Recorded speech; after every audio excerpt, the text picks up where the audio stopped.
Salut les amis, j'espère que vous allez bien, que tout se passe bien pour vous. Dans cette vidéo, je vais vous parler de closing. Comment closer, lorsque vous vendez en ligne, comment closer vos clients sur WhatsApp. Quand les gens vous écrivent sur WhatsApp, comment faire en sorte de les pousser à acheter. Première chose, répondre rapidement.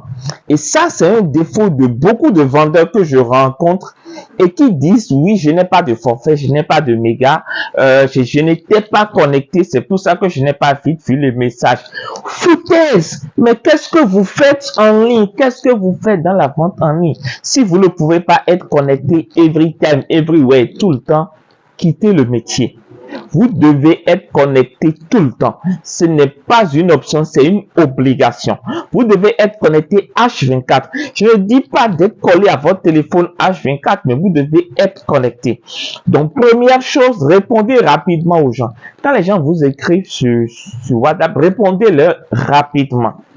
Parce que quand les gens vous écrivent, c'est parce qu'ils ont vu le produit, ça les a intéressés. Mais n'oubliez pas ceci. Entre le moment où il vous a écrit et le moment où vous répondez, il y a un laps de temps. Dans ce laps de temps, tout peut arriver. Une mauvaise information peut arriver et il sera défocalisé. Il va changer de priorité. Une mauvaise info, il peut tomber sur un produit concurrent et vous appelez. Il y a plein de choses qui peuvent arriver. Donc, de grâce, répondez rapidement.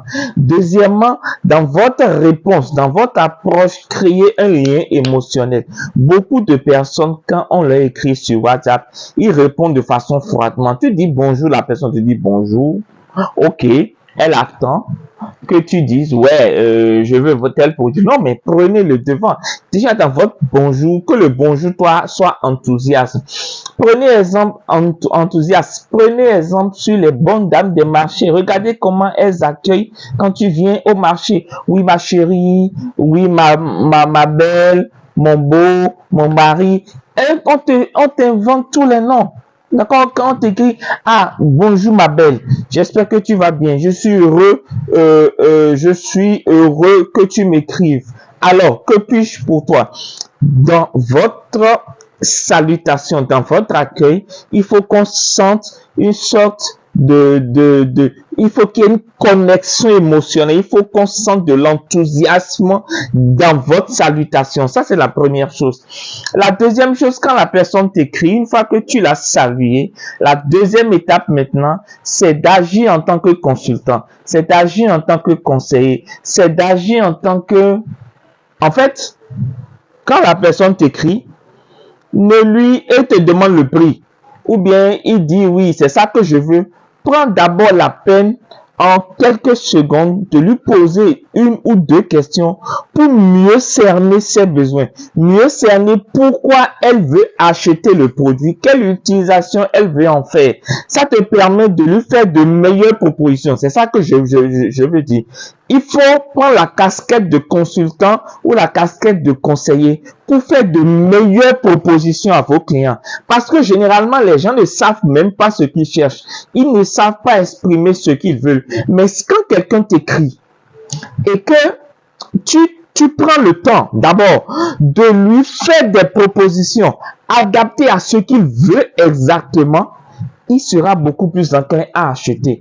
Donc, n'ayez pas une vision des gens un peu expéditive. Ne vous dites pas, bon, lui, bon, ok, il a demandé le prix. Vous lui donnez le prix et vous attendez. Bon, la personne aussi attend, vous aussi vous attendez. Et chacun attend voir ce qu'il... Non, ce n'est pas comme ça se fait. Même si la personne te demande le prix, dit qu'il est pressé, explique-lui que, en fait, si par exemple il va chez un mécanicien, avant que le mécanicien ne lui dise le prix ou le mécanicien fait un diagnostic, donc que toi aussi, tu as besoin de connaître ses goûts et ses envies avant de lui faire des propositions, de meilleures propositions, qu'il y a des produits meilleurs à ce qu'il veut commander. D'accord? Donc, tout ce que je te dis, ça prend quelques secondes, quoi. C'est la deuxième étape. La troisième étape, lorsque tu as fait ta proposition, tu as démontré la valeur de ton produit et maintenant le client est acquis par rapport à ton produit, ce qui te reste à faire, c'est ce que j'appelle la preuve sociale. La preuve sociale, c'est de montrer à ton client que ton produit est populaire. La preuve sociale, c'est de montrer à ton client qu'il y a beaucoup de personnes qui achètent déjà ton produit. Et tu le fais comment? Tu le fais en lui mettant plein les yeux des témoignages. Tu lui montres les témoignages des clients. C'est pour ça que lorsqu'un client achète chez vous, dans les 24 heures qui suivent son achat, écrivez-lui pour avoir son retour d'expérience, pour lui demander comment il a trouvé le produit. Est-ce qu'il a aimé le produit? Est-ce que ça lui va? S'il donne une réponse positive, poussez-le à donner une réponse positive, vous faites la capture et vous mettez dans votre catalogue WhatsApp.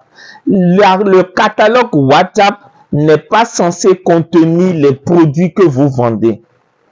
Je répète, le catalogue WhatsApp n'est pas censé garder les produits que vous vendez en premier. Dans le catalogue WhatsApp, on doit voir en priorité les témoignages clients. Quand un client achète, vous, par exemple, et met en statut votre produit qu'il a porté, capturé. Quand il vous donne un retour dans les 24 heures, capturé. Quand il fait un témoignage sur Facebook, poussez-les à donner des témoignages et mettez-les dans le catalogue WhatsApp.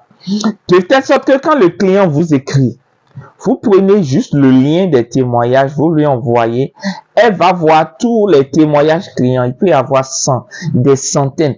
Plus il y en a, mieux ça convainc le client. Donc, une fois que vous lui avez fait des suggestions maintenant, qu'est-ce qui reste? Vous devez lui mettre plein les yeux des témoignages. Autre étape, l'étape qui suit maintenant, c'est de créer un sentiment d'urgence. Il faut montrer au client que l'offre que vous avez mis à sa disposition naturellement, quand vous lui proposez le produit, quand vous lui faites des suggestions de meilleurs produits, vous lui proposez en même temps une offre. D'accord? Une offre avec des bonus. Et vous devez lui montrer que l'offre n'est pas disponible tout le temps. L'offre, par exemple, expire à minuit. L'offre expire dans quelques heures. L'offre expire dans 2 jours, dans 24 heures. Donc, poussez-le à passer rapidement l'action parce qu'il est convaincu déjà par le témoignage des gens. Donc, poussez-le à rapidement passer à l'action en jouant sur le sentiment d'urgence. D'accord?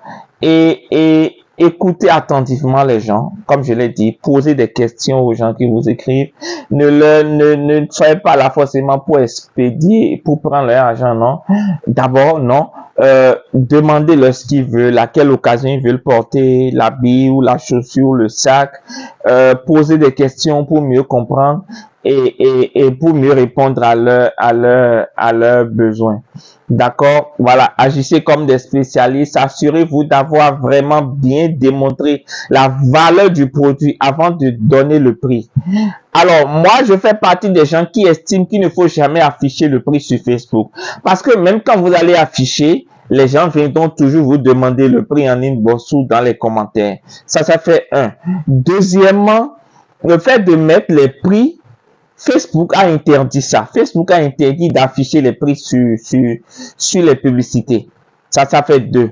Troisièmement, le fait que les gens voient le prix, faut que les gens ne mesurent pas forcément la valeur de votre produit, jugent mal votre produit, ils jugent uniquement le produit sur la base du prix. Donc, le fait de ne pas mettre le prix fait que vous allez les attirer en inbox, leur démontrer la valeur du produit avant de leur donner le prix. Et vous avez plus de chances de les convaincre. Donc, n'affichez pas le prix. Si quelqu'un refuse de venir en inbox et veut que vous lui donniez le prix sur Facebook, oubliez-le, il ne fait pas partie de votre cible. Laissez-le continuer. Il n'a qu'à continuer son chemin. Voilà. Donc, vous n'êtes pas là pour faire de la mendicité. Je fais partie des gens qui estiment qu'il ne faut pas mettre les prix. Maintenant, si vous estimez qu'il faut mettre les prix, tant mieux pour vous. Dernière chose, créer des listes de diffusion sur WhatsApp en fonction des catégories de clients.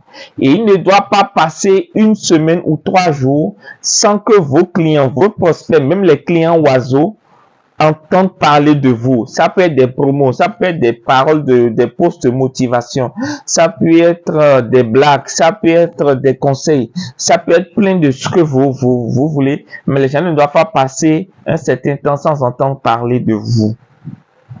Au moins 1 fois par semaine, envoyez dans les listes de diffusion. Entretenez votre base de données de clientèle. C'est très important.